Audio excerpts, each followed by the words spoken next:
एंडे सौहृदगळे हाल ही में केरल में सरकारी कर्मचारियों के डीए और लीव सरेंडर के बकाया भुगतान को लेकर बड़ा विवाद हुआ था। कांग्रेस इस सब के लिए लेफ्ट वालों पर हमला करती है, लेकिन जिन राज्यों में कांग्रेस की सरकार है वहां भी हालात इतने ही बुरे हैं। पड़ोसी कर्नाटका को ही देख लीजिए, वहां भी विकास के ज्यादातर काम रुक गए हैं। हिमाचल प्रदेश भी अब आर्थिक संकट में है।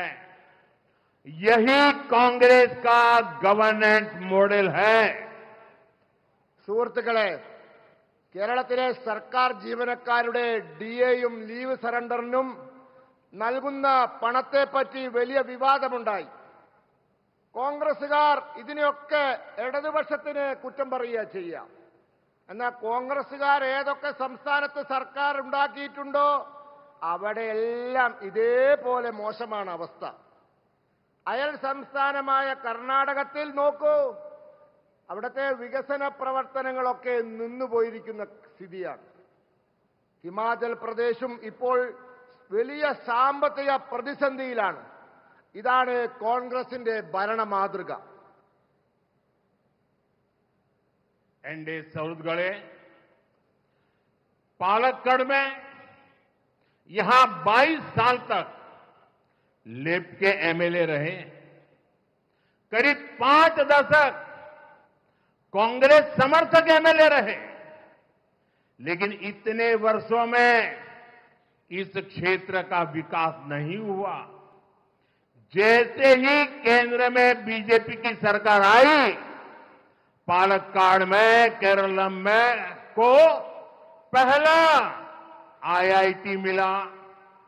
हम यहां रेलवे स्टेशन अपग्रेड करा रहे हैं, नेशनल हाईवे को आधुनिक बना रहे हैं। हम पालक्काड़ में स्मार्ट इंडस्ट्रियल सिटी भी बनवा रहे हैं। इससे पालक्काड़ के स्थानीय युवाओं के लिए रोजगार के नए अवसर बनेंगे। സുഹൃത്തുക്കളെ, പാലക്കാട് 22 വർഷം ഈ മണ്ഡലത്തെ പ്രതിനിധീകരിച്ചത് ഇടത് എംഎൽഎമാരായിരുന്നു.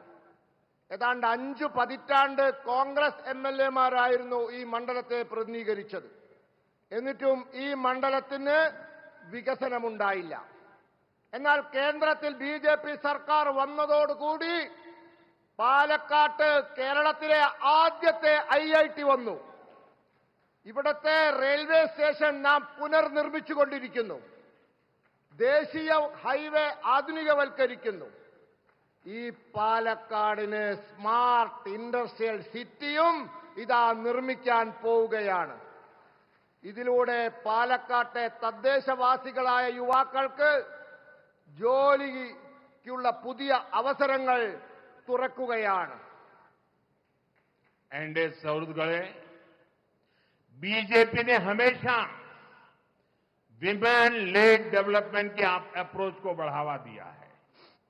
चाहे फाइनेंशियल इंक्लूजन हो, हेल्थ केयर हो या हाउसिंग, आज केंद्र सरकार की योजनाओं में सबसे ज्यादा प्राथमिकता महिलाओं को मिलती है। महिलाओं को विधानसभा और संसद में भागीदारी मिले, इसके लिए हमने नारी शक्ति बंधन अधिनियम पास भी किया है। സുഹൃത്തുക്കളെ, ബിജെപി എപ്പോഴും മഹിളകളാൽ നയിക്കപ്പെടുന്ന വികസനം എന്ന സങ്കല്പത്തിന് മുൻതൂക്കം കൊടുക്കുന്നു. അത് സാമ്പത്തിക സമത്വത്തിന്റെ കാര്യത്തിലായാലും ആരോഗ്യ സംരക്ഷണത്തിന്റെ കാര്യത്തിലായാലും ഗൃഹനിർമ്മാണത്തിന്റെ കാര്യത്തിലായാലും ശരി. ഇന്ന് കേന്ദ്ര സർക്കാരിന്റെ പദ്ധതികളിൽ ഏറ്റവും കൂടുതൽ പ്രാധാന്യം മഹിളകൾക്കാണ് കിട്ടുന്നത്. മഹിളകൾക്ക് നിയമസഭകളിലും പാർലമെന്റിലും അധിക പ്രാതിനിധ്യം കിട്ടാൻ വേണ്ടി, അത് ഉറപ്പുവരുത്താൻ വേണ്ടി മഹിളകൾക്ക് നിയമസഭയിലും പാർലമെന്റിലും നാം കൃത്യമായ പ്രാതിനിധ്യം ഉറപ്പുവരുത്താൻ നാരി ശക്തി അധിനിയമം പാസാക്കിയിരിക്കുകയാണ്. एनडीए छत्तीसगढ़ एनडीए ने अपने संकल्प की वजह से एक साधारण परिवार की बेटी को देश के सर्वोच्च पद तक पहुंचाया है। दूसरी ओर कांग्रेस पालक्काड़ में ही आपने देखा है इनके नेता ही महिलाओं की सुरक्षा के लिए खतरा बन गए हैं।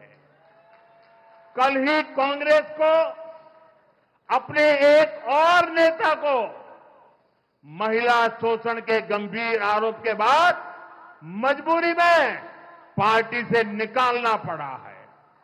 यही इन पार्टियों की सच्चाई है जिससे केरलम की महिलाओं को सावधान रहना है।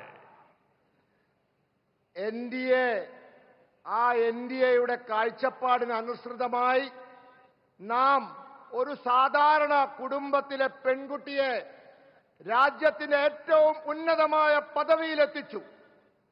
അപ്പുറത്ത് കോൺഗ്രസ് എന്താണ് ചെയ്യുന്നത് എന്ന് നോക്കൂ. പാലക്കാട്ടുകാർക്ക് അറിയാം, ഇവിടെ തന്നെ നോക്കിയാൽ മതി. ഇവരുടെ നേതാവ് മഹിളാ സുരക്ഷയ്ക്ക് ഭീഷണിയായത് നിങ്ങൾക്കെല്ലാവർക്കും അറിയാം. കൂടാതെ ഇന്നലെ മറ്റൊരു കോൺഗ്രസ് നേതാവ് മഹിളകളെ ഉപദ്രവിച്ചതിന്റെ പേരിൽ അവരുടെ പാർട്ടിക്ക് ഗതികേട് കൊണ്ട് പാർട്ടിയിൽ നിന്ന് പുറത്താക്കേണ്ടി വന്നിരിക്കുകയാണ്. ഇതൊക്കെ ഈ പാർട്ടികളുടെ യഥാർത്ഥ അവസ്ഥയാണ്. എനിക്ക് കേരളത്തിലെ സ്ത്രീകളോട് പറയാനുള്ളത്, നിങ്ങൾ ഇവരെ സൂക്ഷിക്കണമെന്നാണ്. यहां एक छोटी बच्ची बहुत बढ़िया कमल का निशान और मुझे भी पेंट कर दिया है। बेटी तुमने बनाया है? अच्छा, शाबाश। मेरे एसपीजी के लोगों को दे दो, अगर तुम्हारा एड्रेस होगा तो मैं तुम्हें चिट्ठी लिखूंगा। അതിന്റെ പിറകിൽ താങ്കളുടെ അഡ്രസ് എഴുതൂ. അഡ്രസ് എഴുതിയാൽ ബഹുമാനപ്പെട്ട പ്രധാനമന്ത്രി താങ്കൾക്ക് കത്തയക്കും. അഡ്രസ് എഴുതിയിട്ട് കൊടുക്കൂ. थैंक यू बेटा।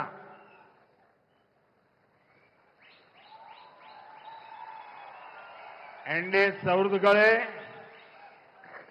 पिछले चुनाव में बीजेपी ने पालक्काड़ से देश जिनके लिए गौरव करता है, दुनिया में जिनकी प्रतिष्ठा है, ऐसे हमारे मेट्रोमैन ई श्रीधरन जी को चुनाव मैदान में उतारा था।